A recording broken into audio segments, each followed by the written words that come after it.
La vie devant soi sur Europe 1. Isabelle Quenin. Et on termine l'émission avec une petite touche intimiste de développement personnel signée Anne Cazobon. Et Anne, comme tous les vendredis, vous allez nous parler de notre couple. Ben oui, vaste sujet, namasté, vaste sujet que le couple, si tant est que couple il y est. Parce que parfois, il n'y a qu'illusion du couple, ersatz de relation, simili-flirt. On a tous une amie, un copain, empêtré dans ce schéma-là. Vous remarquerez ce subterfuge de haute volée qui parle d'une amie et d'un copain que l'on a tous dans son entourage. Mais bon, on sait bien ce que c'est, les histoires qui commencent par « j'ai un ami qui… » Parce que oui, ça nous est tous arrivé. Et peut-être même qu'on est aujourd'hui dedans, pieds et poings liés. Vous savez bien, ces échanges à sens unique, ces SMS restés sans réponse, c'est toujours vous qui proposez, qui prenez l'initiative, qui faites des compromis, qui rognez sur votre espace à vous. C'est vous qui organisez les week-ends auxquels l'autre ne peut ou veut pas venir. Vous avez fini par composer avec ce que l'autre vous renvoie, c'est-à-dire rien ou presque, et vous avez fini par vous convaincre que vous ne méritiez pas d'autre amour que cet amour-là. Vous donnez, vous ne faites que ça en fait, tandis qu'en face… Vous l'entendez ?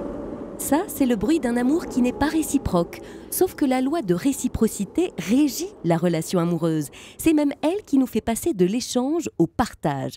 Et quand cette loi n'est pas respectée, notre couple, ou ce qu'il en reste, vire forcément au rapport hiérarchique.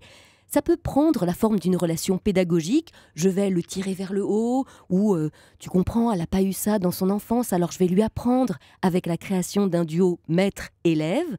Ça peut aussi prendre une forme thérapeutique, un grand classique du couple, en réveillant chez l'un le Saint-Bernard ou l'infirmière qui n'attend qu'une seule chose, se rendre utile pour ne surtout pas s'occuper de ses propres problèmes, et le rôle de l'assisté de l'autre côté qui ramène lui souvent à la petite enfance. Je crois que toi et moi, on a un peu le même problème. C'est-à-dire qu'on peut pas vraiment tout miser sur notre physique, surtout toi. Alors si je peux me permettre de te donner un conseil, c'est oublie que t'as aucune chance, vas-y fonce. On sait jamais, sur un malentendu ça peut marcher. Alors justement, il n'y a pas de malentendu, mais plutôt un gros bien entendu. Parce qu'en fait, à un moment donné, il va falloir arrêter d'arroser des plantes qui sont déjà mortes. Vous voyez très bien de quoi je veux parler, mais aussi de qui je veux parler. Si le couple était la solution, ça se saurait. Regardez tous les gens autour de vous qui ne sont pas heureux en couple. Oui, parce que si quelqu'un vous traite comme une option, il ne tient qu'à vous de vous extraire directement de l'équation.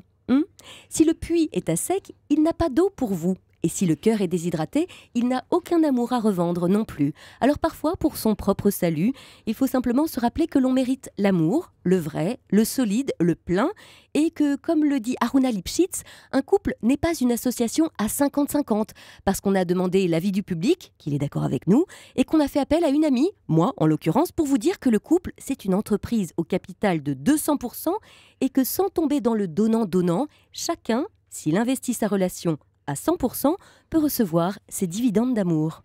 Bon pendant le week-end, je vais faire des comptes. On sort la calculette, allez. Excellent week-end, Anne. Bon week-end à vous.